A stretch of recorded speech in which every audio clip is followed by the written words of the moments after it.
es el símbolo definitivo de la psicodelia y la rebelión cultural. Un Rolls-Royce Phantom 5 de 1965, violentamente transformado de un sobrio carruaje de la aristocracia británica en un lienzo alucinógeno de color amarillo chillón y espirales gitanas. John Lennon no solo poseía este vehículo, él se fusionó con él, convirtiendo 3 toneladas de acero imperial en un grito de libertad que recorría las calles grises de Londres. Esta máquina fue diseñada con un solo propósito: aislar a su ocupante de la realidad, crear una burbuja de lujo impenetrable contra el caos del mundo exterior. Un santuario móvil donde el Beatle soñador podía sentirse intocable. Sin embargo, existe una ironía cruel y sangrienta que une el brillo de esta carrocería con la oscuridad absoluta de la acera frente al edificio Dakota aquella noche de diciembre de 1980. Mientras el mundo veía una obra de arte rodante, el destino tejía silenciosamente una trama macabra. ¿Es posible que la misma extravagancia que protegió a Lennon en su apogeo fuera el presagio de su vulnerabilidad final? Hoy no estamos aquí solo para admirar un motor V8 o un interior de cuero. Estamos aquí para diseccionar la inquietante conexión entre una máquina que gritaba vida y un destino que susurró muerte, preguntándonos si la fatalidad ya viajaba en el asiento trasero mucho antes de que sonara el primer disparo. Para comprender verdaderamente el peso metafísico que cargaba este vehículo, primero debemos descender al infierno dorado en el que residía John Lennon a mediados de la década de 1960. En ese momento, la realidad de Lennon se había distorsionado hasta volverse irreconocible. No era simplemente un músico famoso, era una deidad secular atrapada en el ojo de un huracán global. La Beatlemanía había mutado de un entusiasmo juvenil a una histeria colectiva peligrosa, una fuerza de la naturaleza donde la adoración se manifestaba como una cacería humana constante. Los hoteles eran prisiones de lujo, los escenarios eran campos de batalla donde la música era inaudible bajo el estruendo de los alaridos, y la calle, el simple acto de caminar por la acera, se había convertido en una imposibilidad letal.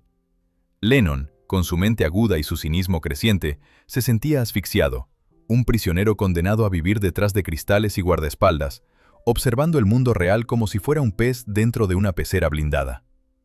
En este contexto de aislamiento forzado, la riqueza comenzó a acumularse a niveles que desafiaban la comprensión de un chico de clase trabajadora de Liverpool. El dinero fluía como un torrente incesante, pero con él venía una presión psicológica aplastante y una necesidad visceral de seguridad, de crear barreras físicas tangibles entre su persona y la locura exterior. El automóvil, por lo tanto, dejó de ser un simple medio de transporte para convertirse en una extensión de su hogar, un santuario móvil, y más importante aún, una declaración de poder. Lennon buscaba algo que no solo lo protegiera, sino que también validara su estatus en una sociedad de clases rígida que, en el fondo, todavía lo miraba con desdén por su origen humilde y su acento del norte. Necesitaba el símbolo definitivo del establishment británico, no para unirse a ellos, sino para apropiarse de él. Fue esta búsqueda de refugio y dominación la que lo llevó a fijar su mirada en la cumbre de la ingeniería automotriz. No buscaba velocidad pura, ni la adrenalina de los deportivos italianos que seducían a otros millonarios. Buscaba la imponencia, el silencio absoluto y la invulnerabilidad. Lennon necesitaba una fortaleza rodante que pudiera navegar por el caos de Londres con la indiferencia de un transatlántico cruzando un mar tormentoso. La decisión de adquirir un vehículo de tal magnitud no fue un capricho impulsivo de una estrella de rock aburrida, sino una respuesta táctica a una vida que se había vuelto invivible sin armadura. Él era el rey indiscutible de la cultura pop, y como todo monarca asediado, requiera un carruaje que estuviera a la altura de su leyenda, un trono mecánico desde el cual pudiera observar a sus súbditos sin ser tocado, sin saber que esta misma necesidad de aislamiento sería el primer paso hacia una transformación radical que convertiría a ese vehículo en una de las piezas más polémicas de la historia moderna. El objeto que fue entregado en la residencia de Lennon, en Weybridge, el 3 de junio de 1965, no era simplemente un automóvil. Era la culminación absoluta de la ingeniería británica de posguerra. Un monumento rodante a la supremacía industrial que pesaba casi 3 toneladas. El Rolls-Royce Phantom 5 era, en su esencia más pura, una bestia aristocrática diseñada para intimidar tanto como para transportar. Pintado originalmente en un sobrio y funerario Valentine Black, el vehículo con matrícula FJB 111C medía casi 6 metros de largo, una longitud obscena que exigía dominio sobre cualquier carretera que osara transitar. Bajo su inmenso capó delantero, que se extendía como la cubierta de un portaaviones, latía un corazón mecánico formidable. Un motor V8 de 6.23 litros, construido no para la velocidad agresiva de las carreras, sino para entregar una potencia inexorable y silenciosa, capaz de mover esa fortaleza de acero y aluminio con la suavidad de un espectro deslizándose sobre el pavimento. Técnicamente, el Phantom 5 era una maravilla de la obsesión por el detalle. Cada componente había sido ensamblado a mano por artesanos de Mulliner Park Ward, quienes trataban el metal y la madera con la reverencia de un escultor renacentista. El chasis era tan rígido y la suspensión tan sofisticada que se decía que el vehículo no conducía sobre la carretera, sino que la aplastaba hasta someterla, aislando a sus ocupantes de cualquier imperfección del mundo. Exterior. El aislamiento acústico era tal que a 100 km por hora, el ruido más fuerte que se podía escuchar dentro de la cabina era, según la leyenda de la marca, el tic-tac del reloj eléctrico en el tablero. Este silencio sepulcral no era un accidente, era una característica de seguridad psicológica, una barrera sónica diseñada para mantener la realidad a raya, creando un vacío de tranquilidad artificial, donde el caos de la vida cotidiana no tenía permiso para entrar. Pero lo que hacía verdaderamente única a esta unidad específica no era solo su pedigrí de fábrica, sino las modificaciones que la convirtieron en una extensión tecnológica de la mente de Lennon. El interior fue transformado en un búnker de hedonismo y conectividad. Los asientos traseros, tapizados en una tela negra que absorbía la luz, podían convertirse en una cama doble, sugiriendo que el viaje no tenía por qué detenerse nunca.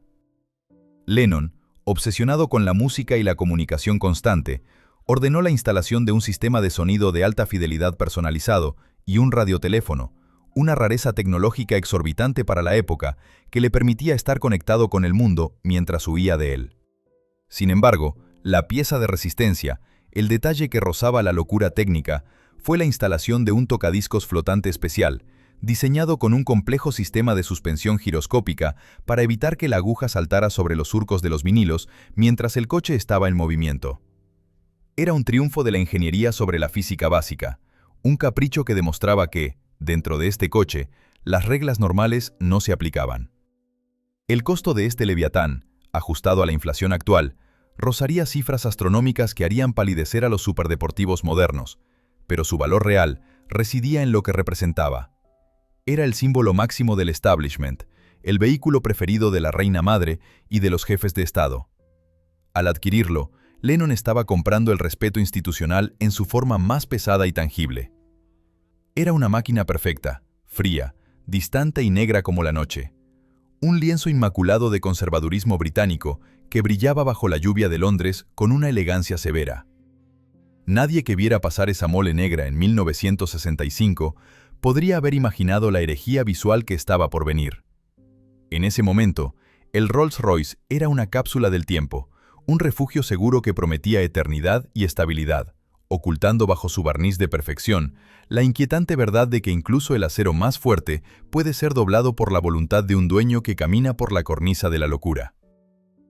La relación entre John Lennon y su Rolls-Royce no comenzó con un flechazo inmediato, sino con una insatisfacción latente que crecía como una enredadera venenosa en su mente inquieta.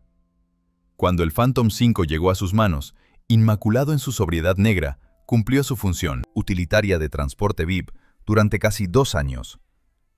Llevó a los Beatles al Palacio de Buckingham para recibir sus medallas MBE, surcó las carreteras hacia los estudios Abbey Road y sirvió como testigo mudo de las interminables giras.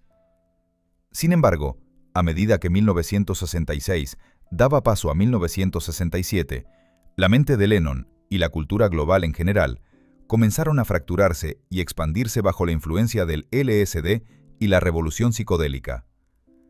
El mundo ya no era blanco y negro.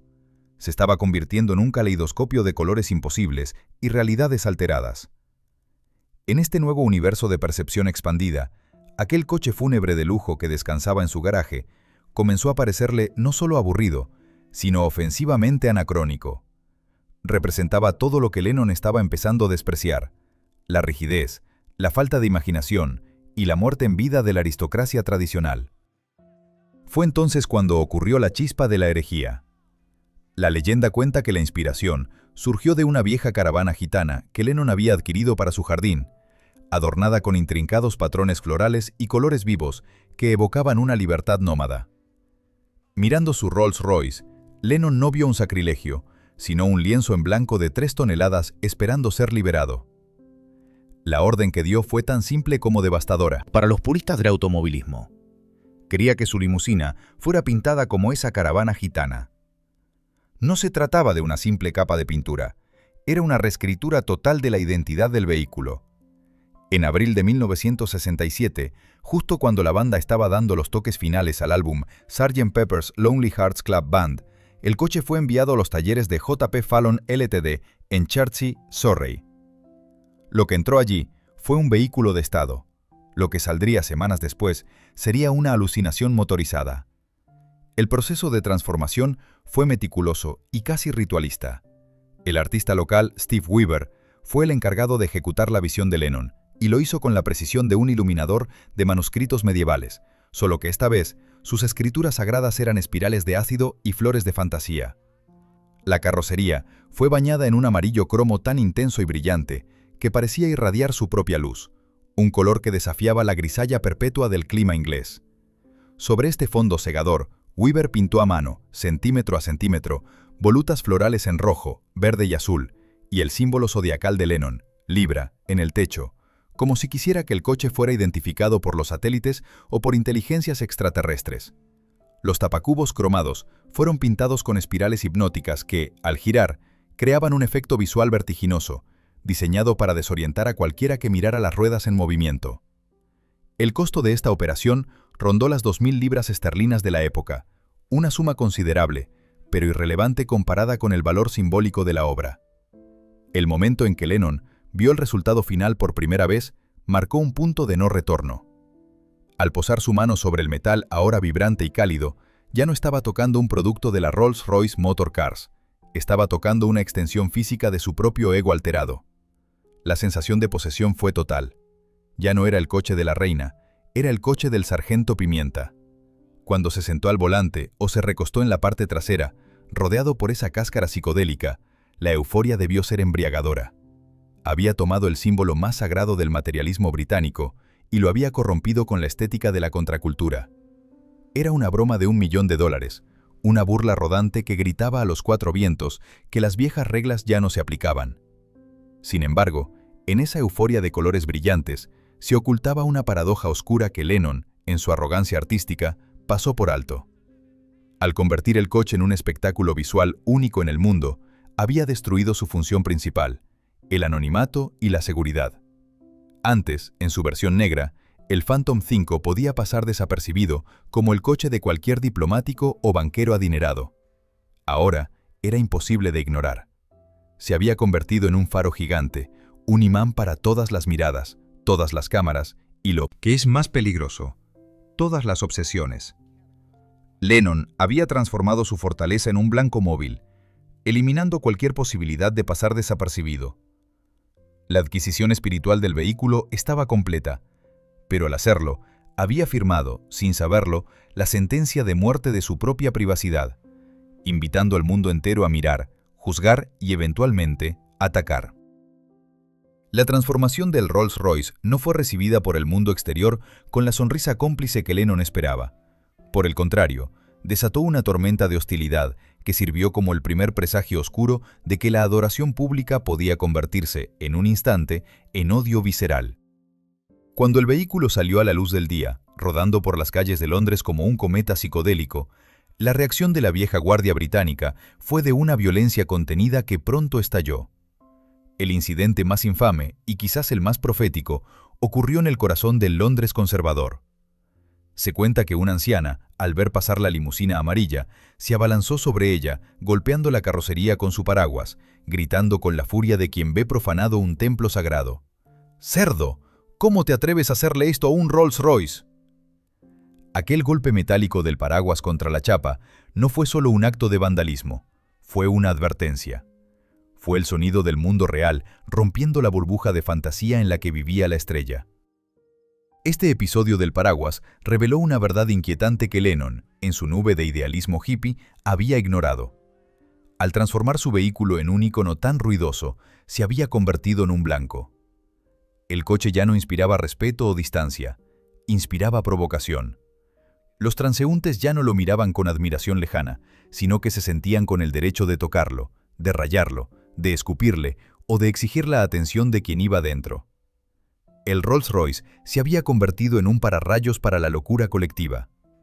Hubo otros signos, pequeños fallos en la matriz de seguridad que rodeaba al músico. El sistema de suspensión, diseñado para soportar el peso de la armadura aristocrática, gemía bajo la carga adicional de los equipos electrónicos instalados. Los mecánicos advertían que, a pesar de su imponencia, el coche era una bestia difícil de maniobrar en situaciones de emergencia, una jaula dorada que, en caso de necesidad de huida rápida, se movería con la lentitud de un elefante herido. Pero el presagio más siniestro no estaba en la mecánica, sino en la atmósfera que rodeaba al vehículo. Durante los años finales de la década de 1960, el aire en torno a los Beatles se había vuelto tóxico. Las amenazas de muerte, antes raras, se volvieron moneda corriente.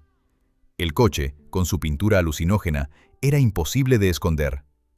Cada vez que Lennon salía en él, anunciaba su posición exacta a cualquier demente con una obsesión. Era una baliza de localización, movimiento. Sin embargo, Lennon y Yoko Ono continuaron usándolo, desafiantes, ignorando esa sensación de vulnerabilidad creciente que se arrastraba por la nuca.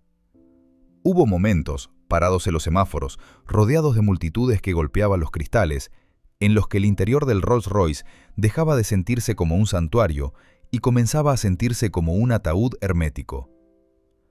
La seguridad que prometía el acero inglés se estaba erosionando frente a la realidad de una fama que se había vuelto caníbal.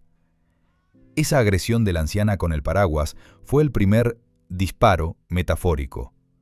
Demostró que la barrera entre Lennon y el público era frágil, y que había gente dispuesta a cruzarla violentamente solo para expresar su desaprobación. Fue un error de cálculo fatal, creer que el arte y el amor podían desarmar la ira del mundo. El coche, en su gloria multicolor, gritaba «Mírenme», y el mundo miró, pero no siempre con ojos amables. Esos rayones en la pintura y esos gritos de insulto fueron las grietas iniciales en la presa, los primeros temblores de tierra antes del terremoto que llegaría años más tarde, no en Londres, sino en Nueva York, cuando la protección del metal ya no estaría allí para interponerse entre el ídolo y su destino. La década de 1970 trajo consigo un cambio sísmico en la vida de Lennon, una migración no solo geográfica, sino existencial. Decidido a dejar atrás la asfixiante idolatría de Gran Bretaña, John se mudó a Nueva York, la ciudad donde nadie mira a nadie, o al menos eso quería creer. En este proceso de reinvención, el Rolls-Royce Phantom 5, esa fortaleza psicodélica que había definido su era de excesos, se convirtió en un lastre del pasado. El vehículo que una vez fue su segunda piel fue enviado a Estados Unidos, prestado a otros músicos, como los Rolling Stones o Bob Dylan, y finalmente, en un acto supremo de desapego materialista, donado al Museo Cooper Hewitt en 1978, a cambio de una deducción fiscal de $225.000. Al firmar esos papeles, Lennon no solo se deshacía de un coche, se estaba despojando voluntariamente de su armadura. Estaba renunciando a la protección de las 3 toneladas de acero inglés para abrazar la vida real en las calles de Manhattan. Esta decisión marcó el inicio de su viaje final, un trayecto que no se midió en kilómetros, sino en la erosión progresiva de su seguridad personal. En Nueva York, Lennon se embriagó con una libertad que no había sentido desde su adolescencia.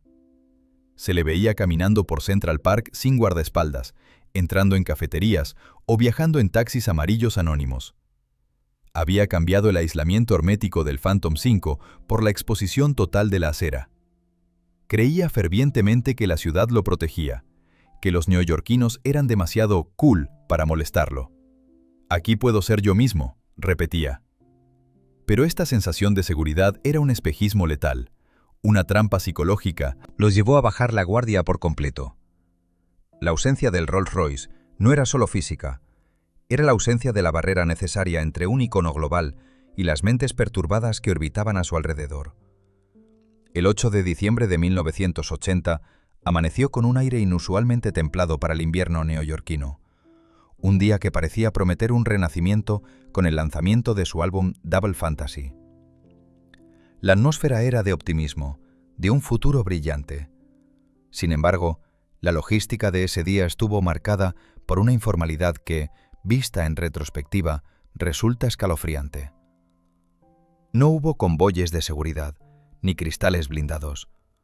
Para desplazarse al estudio de grabación Record Plant esa tarde, Lennon no usó un vehículo propio fortificado. Utilizó una limusina alquilada, un coche genérico, conducido por un chofer desconocido. Era un transporte funcional, no un búnker.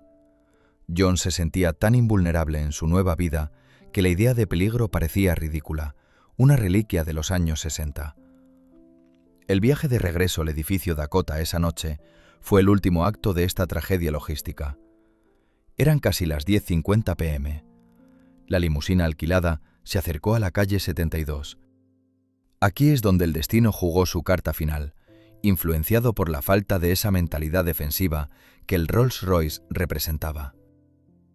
El edificio Dakota tenía una entrada segura para vehículos, un arco a través del cual el coche podía pasar para dejar a los pasajeros dentro, a salvo de la calle. Pero esa noche, ya sea por hábito, por el deseo de saludar a los pocos fans que esperaban, o simplemente por la falta de instrucciones estrictas de seguridad, la limusina no entró. Se detuvo en la acera, fuera de la reja. Esa decisión, ese pequeño gesto de detenerse en la calle pública, en lugar de entrar al refugio, fue la diferencia entre la vida y la muerte. John Lennon descendió del vehículo, expuesto, sin la carrocería de acero para protegerlo, sin el cristal grueso para separar su cuerpo del mundo. Había dejado atrás su tanque años atrás, y ahora, en el momento crucial, estaba caminando a la intemperie, armado solo con sus cintas de grabación y su idealismo, hacia una sombra que lo esperaba en la entrada. El viaje final no terminó con el apagado de un motor V12, sino con el sonido de una puerta de coche cerrándose, dejando al hombre solo frente a la oscuridad. El reloj marcaba las 10:50 de la noche, cuando la realidad se fracturó. No hubo el chirrido de neumáticos quemando asfalto, ni el crujido ensordecedor de metal retorciéndose contra metal, que suele anunciar las tragedias en esta clase de historias. En su lugar, el accidente fue seco, rítmico y terroríficamente preciso.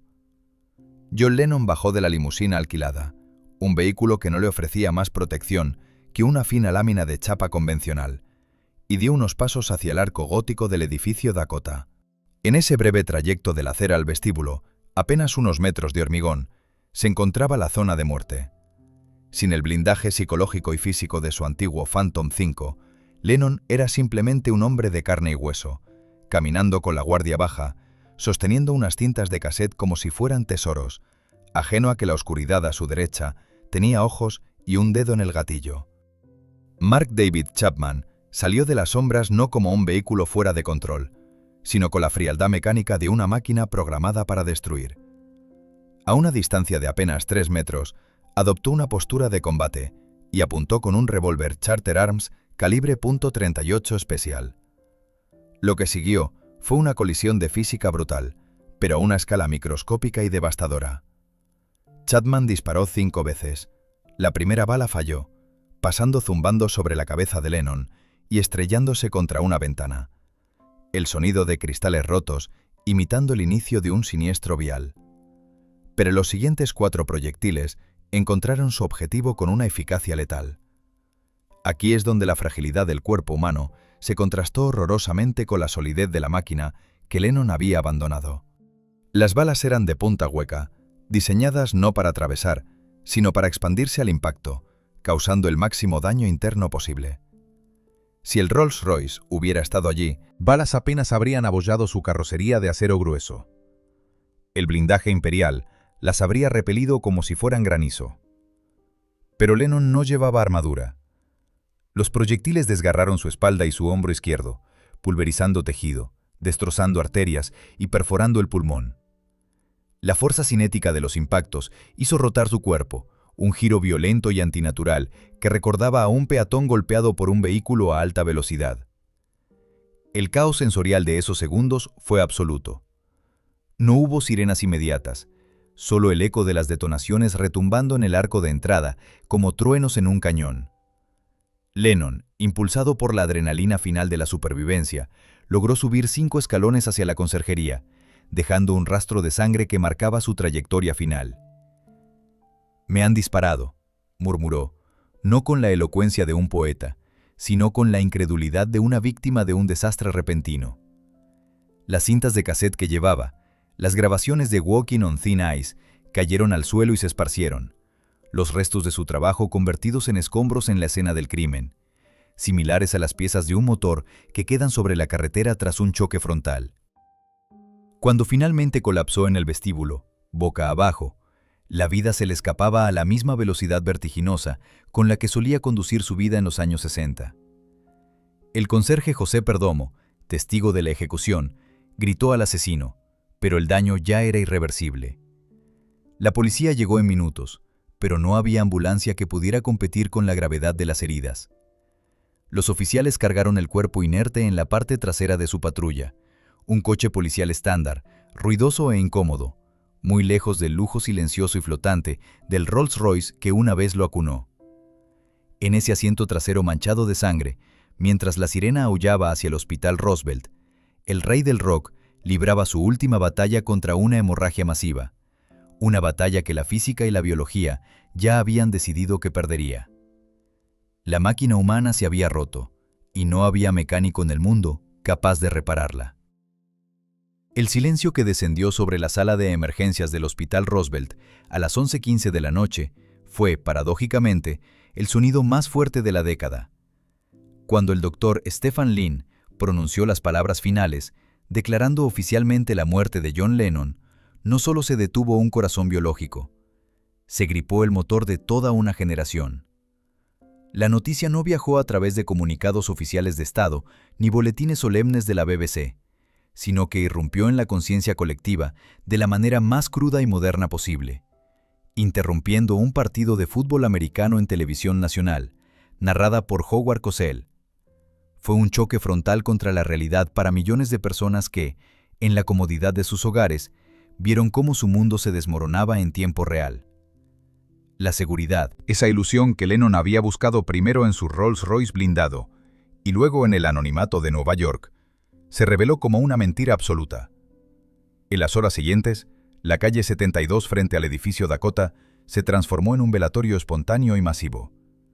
Donde antes había asfalto frío y la indiferencia de la gran ciudad, ahora había un mar de velas, lágrimas y cánticos ahogados. La multitud se congregó no alrededor de un ataúd, sino alrededor del vacío que el hombre había dejado. Y en medio de esa histeria de dolor, surgía una pregunta inquietante sobre el destino de los objetos materiales. Mientras el cuerpo de Lennon, vulnerable y destrozado, yacía en la morgue, su antigua armadura, el Rolls-Royce Phantom 5, permanecía intacta, segura y brillante en un depósito lejos del peligro. Existía una crueldad poética en este hecho. La máquina diseñada para servir al hombre había sobrevivido, conservando su pintura psicodélica y su motor impecable, mientras que su creador había sido borrado de la existencia por un mecanismo tan simple y barato como un revólver de $200. El contraste era devastador. El coche, que había sido atacado, insultado y despreciado por los conservadores años atrás, ahora comenzaba su propia transmutación. Ya no era visto como un capricho vulgar de un millonario drogado, sino que, en la ausencia de su dueño, adquiría instantáneamente la cualidad de una reliquia sagrada. La gente comenzó a mirar hacia atrás, hacia esas imágenes de Lennon en su limusina amarilla, no con envidia, sino con una nostalgia desgarradora. Ese coche representaba una época en la que los Beatles eran invencibles, una época en la que el metal grueso podía mantener a los demonios afuera. Ahora, esa época estaba oficialmente muerta, asesinada en una acera sucia. Legalmente y socialmente, el accidente del 8 de diciembre provocó una onda expansiva de confusión y rabia. No hubo juicio complejo ni misterio forense sobre la autoría. Chapman se quedó allí, leyendo El Guardián entre el centeno, esperando a la policía con la calma de quien ha completado una tarea burocrática. Esto privó al público de un cierre, de una conspiración elaborada que pudiera explicar por qué el mundo tenía que perder a su soñador. La banalidad del crimen hacía que el dolor fuera peor. No hubo una persecución a alta velocidad, ni un fallo de frenos, ni una conspiración del MI5, aunque las teorías florecerían más tarde. Fue simplemente la colisión estúpida entre un hombre que creaba y un hombre que solo sabía destruir. En los días posteriores, mientras las estaciones de radio de todo el planeta tocaban Imagine en un bucle infinito, el Rolls-Royce Phantom 5 permaneció en silencio. Se había convertido en un monumento huérfano. Su motor V8, capaz de generar tanta potencia, no servía de nada ahora. Su habitáculo insonorizado, diseñado para aislar a Lennon del ruido del mundo, estaba vacío. La máquina había cumplido su propósito de durar, de resistir el paso del tiempo, cumpliendo la promesa de la ingeniería de Rolls-Royce, pero había fallado en su misión espiritual de proteger al único pasajero que realmente importaba. El rey había muerto, y su carruaje dorado estaba condenado a convertirse en una pieza de museo, admirada por miles, pero conducida por nadie. Un cascarón vacío, que brillaba con los colores de un sueño, que había terminado en una pesadilla de sangre y plomo. Tras el asesinato que sacudió los cimientos del mundo cultural en 1980, el Rolls-Royce Phantom 5 de John Lennon dejó de ser un simple automóvil para sufrir una metamorfosis oscura y definitiva. Mientras el cuerpo de su dueño se convertía en cenizas esparcidas en Central Park, la máquina física comenzó un peregrinaje extraño que confirmaba la obsesión morbosa de la humanidad con la tragedia. Durante los primeros años posteriores a la muerte, el vehículo permaneció en un limbo relativo, bajo la custodia del Museo Cooper Hewitt, pero el valor intrínseco del metal había cambiado fundamentalmente. Ya no era una donación fiscal curiosa de una estrella de rock excéntrica. Se había transmutado en un relicario sagrado, el carro fúnebre psicodélico de un mártir moderno. La maldición aquí no se manifestó como un fallo mecánico o un accidente para sus siguientes conductores, sino como una maldición comercial. El objeto comenzó a valer más que la vida misma, alimentándose de la sangre derramada en el edificio Dakota. El momento culminante de esta nueva existencia maldita llegó el 29 de junio de 1985, cuando el museo decidió subastar el vehículo a través de la casa Sotheby's en Nueva York. La sala estaba cargada de una electricidad tensa, una mezcla de codicia de coleccionista y reverencia histórica. Los expertos, basándose en la lógica del mercado de autos clásicos, estimaban que el coche podría alcanzar entre $200,000 y $300,000, una cifra ya de por sí respetable. Sin embargo, lo que ocurrió cuando comenzó la puja desafió cualquier lógica económica y entró en el terreno de la locura fanática. Las ofertas subieron con la violencia de un incendio forestal, rompiendo la barrera del $1.000.000 en cuestión de minutos. Cuando finalmente cayó el martillo, el precio final fue de $2.299.000, casi $7 millones ajustados a la inflación actual. Se convirtió instantáneamente en el automóvil más caro del mundo, un récord obsceno que gritaba una verdad incómoda: la muerte vende, y la muerte violenta vende aún mejor. El comprador no fue un museo de arte ni un preservador de la historia musical, sino el empresario Jim Pattison para la franquicia Ripley's Believe It or Not, aunque usted no lo crea. Hubo una ironía mordaz y casi cruel en este destino final. El vehículo que una vez transportó a la realeza del rock, que desafió al establishment británico y sirvió de lienzo para la revolución psicodélica, terminó convertido en una atracción de feria. Pasó de ser un símbolo de libertad artística a ser una curiosidad de circo exhibida junto a cabezas reducidas, terneros de 2 cabezas y hombres con la piel elástica. Esta fue la verdadera maldición del Rolls-Royce: ser despojado de su dignidad para convertirse en un espectáculo, un trofeo brillante que los turistas miraban boquiabiertos no por su ingeniería, sino por el fantasma del hombre asesinado que una vez se sentó al volante. El coche fue exhibido en la Expo 86 de Vancouver y luego viajó por el mundo, pero quienes se han acercado a él describen una sensación inquietante.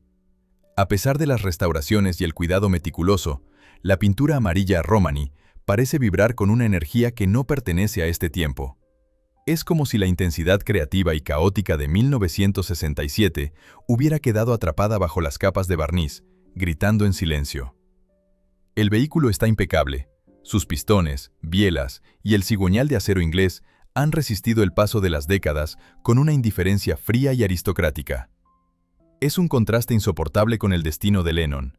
La máquina, diseñada para servir, ha sobrevivido y prosperado, convirtiéndose en un ídolo de oro, mientras que su creador, el ser humano, irreemplazable, fue borrado en un instante de violencia estúpida. Hoy en día, cuando el coche regresa ocasionalmente a Londres para exhibiciones especiales o permanece bajo la custodia del Museo Real de la Columbia Británica, sigue proyectando una sombra alargada. No es un vehículo embrujado en el sentido de las películas de terror baratas, no se enciende solo ni provoca accidentes en la carretera, pero es un espejo maldito de nuestra sociedad. Nos muestra que somos capaces de preservar y adorar la carcasa vacía de un ídolo, pagando millones por ella, mientras fuimos trágicamente incapaces de proteger al hombre que habitaba dentro.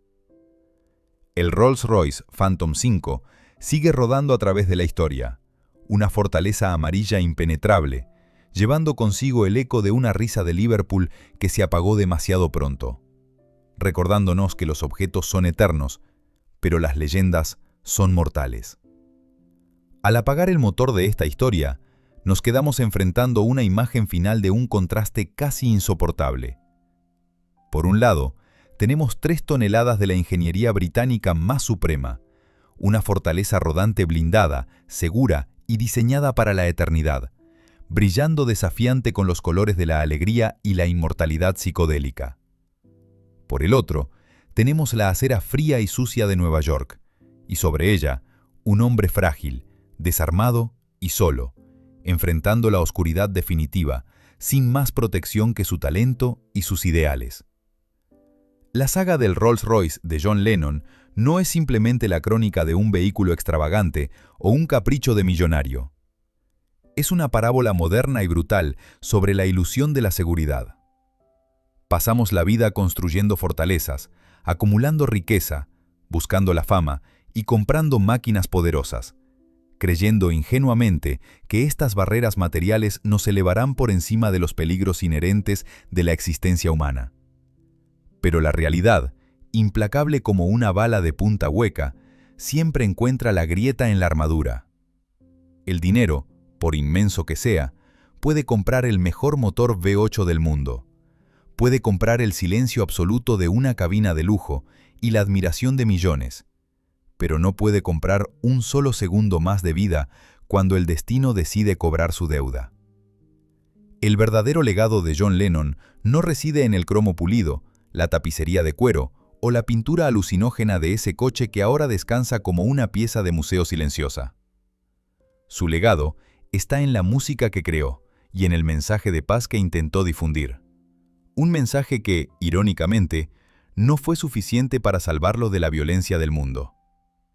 El Rolls-Royce Phantom 5 permanece hoy como un hermoso pero inútil ataúd de oro vacío, un recordatorio brillante y doloroso de que, al final del día, sin importar qué vehículo conduzcamos, todos somos peatones vulnerables caminando hacia nuestra propia noche. Y ahora, les planteo la pregunta que ha atormentado a los biógrafos y fanáticos durante décadas, una duda que quiero que resuelvan conmigo en los comentarios. Si John Lennon nunca hubiera vendido ese coche, si hubiera permanecido dentro de esa burbuja de acero psicodélico, aquella noche de 1980, en lugar de caminar expuesto por la calle 72, ¿creen que la historia sería diferente? ¿O el destino es una fuerza ineludible que siempre encuentra su camino? Escriban su opinión abajo, porque a veces, discutir sobre el pasado es la única forma de entender la fragilidad de nuestro presente. Soy tu nombre, y esto ha sido una inmersión en los motores de la fatalidad.